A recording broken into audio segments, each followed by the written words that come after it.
Are you searching for inspiration, hoping that the muse will come waltzing in your door and just say, "Here's your wonderful idea"?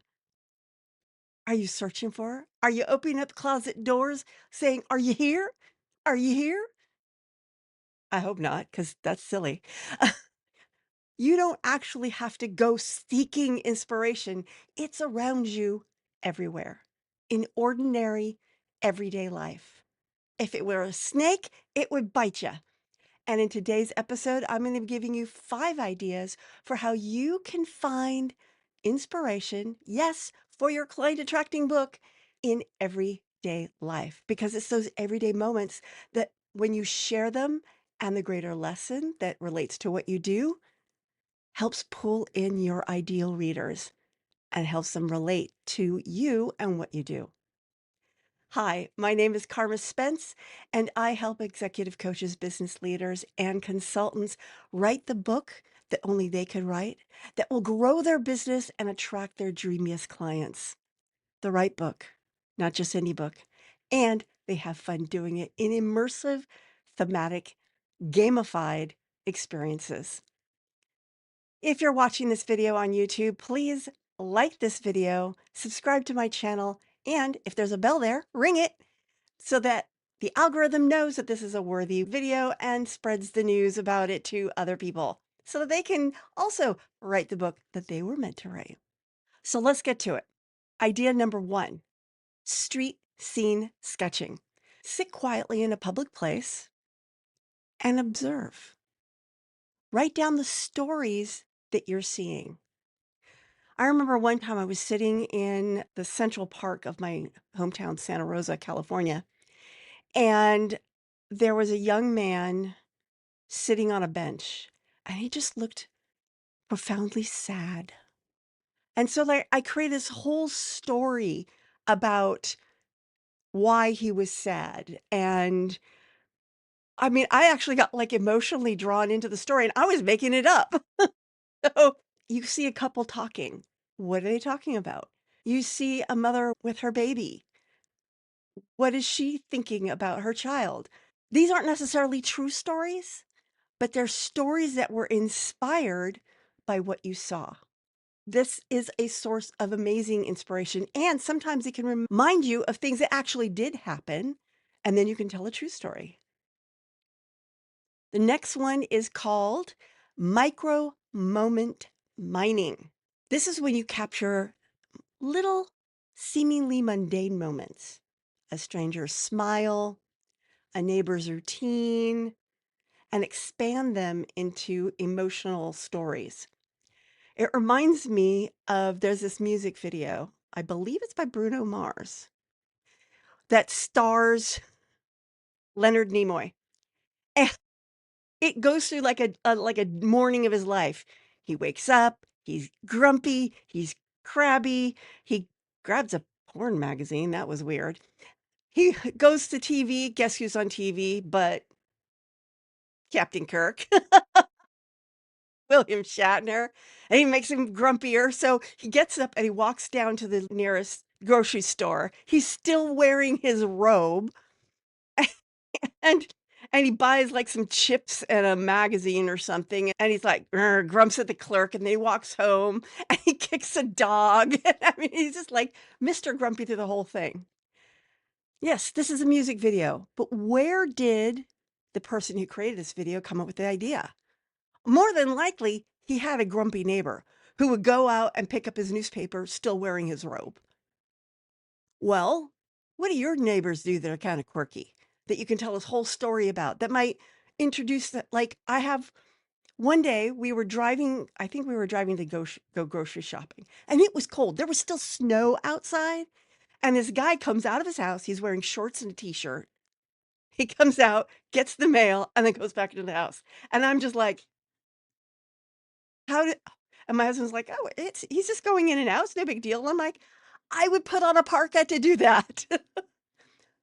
See? A micro moment, and I just told you a story. How could I relate that story to something else? How could a story about what some quirky thing your neighbor did lead to something that you do? Number 3 is what I call sensory snapshot journaling. This is where you pick one moment, waiting in line, washing dishes, it doesn't matter. And then you go through the five senses. So, hey, I'm sitting here doing a podcast. What are my five senses doing? Okay, so there's sight. I'm watching my image talking to you because it helps me keep an eye closer to the camera. What am I hearing? Right now, I'm hearing the heater go on. I mean, it's not that cold, but I guess it's a little nippy. Number three, what am I feeling? Well, I can feel the cool surface of my desk, and my shoulders are getting a little bit cold. Number four, what's the fourth sense?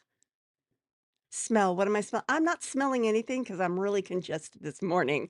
And number five, taste. That's the one I'm missing. Taste. What am I tasting? You don't want to know what I'm tasting. I won't share that. Anyway, that's what you do. Is you pick a moment in time and you go through the five. You might want to write those five senses down before you do it so you don't sit here and go, oh, what's the fifth sense? Number four, found object storytelling. So this is just choose a random everyday object. This is my random everyday object right now. It's an Ultraman. I have him by my desk all the time because I like Ultraman. And this is the original 1966 Ultraman, by the way, not those silly multiple weird Ultramans. I like my retro Ultraman. Anyway, so you grab your everyday object and it can be anything. It can be like an old receipt. I found this in a cookbook that was left behind by my mother-in-law.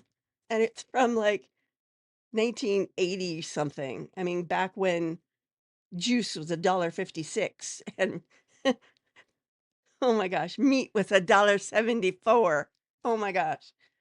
Anyway, so you find this object and then you invent its secret history. So like maybe I could talk about this Ultraman doll and say that he's not just a doll. He's the real Ultraman. And he's chosen to watch over me. And when I'm asleep, he gets really giant and fights giant monsters who try to wake me up. That has nothing to do with what I do in the business, but you get the idea. It's an illustration, okay?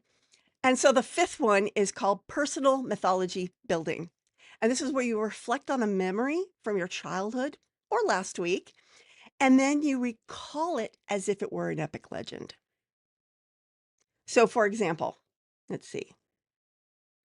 I remember this childhood memory of my mother pulling, in fact, I still have the scar.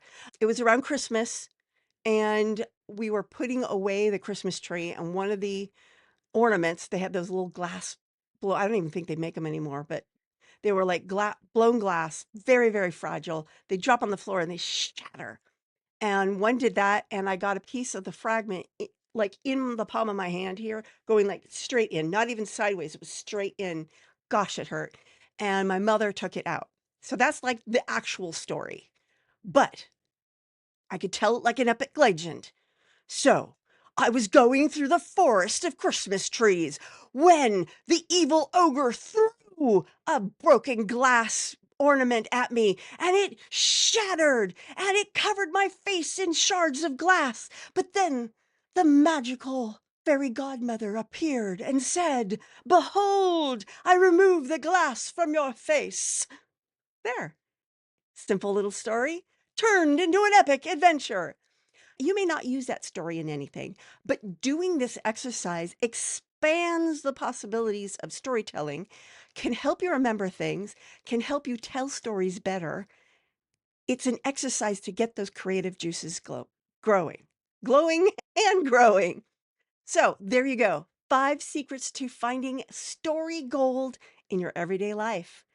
Try them out. Let me know what you think.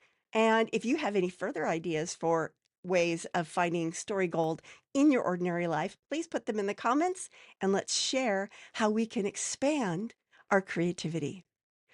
Now, You'll want to tune in on Friday when I will be sharing 5 genre bending tricks inspired by the Grand Budapest Hotel. I will see you then. And for now, this is Karma saying ciao.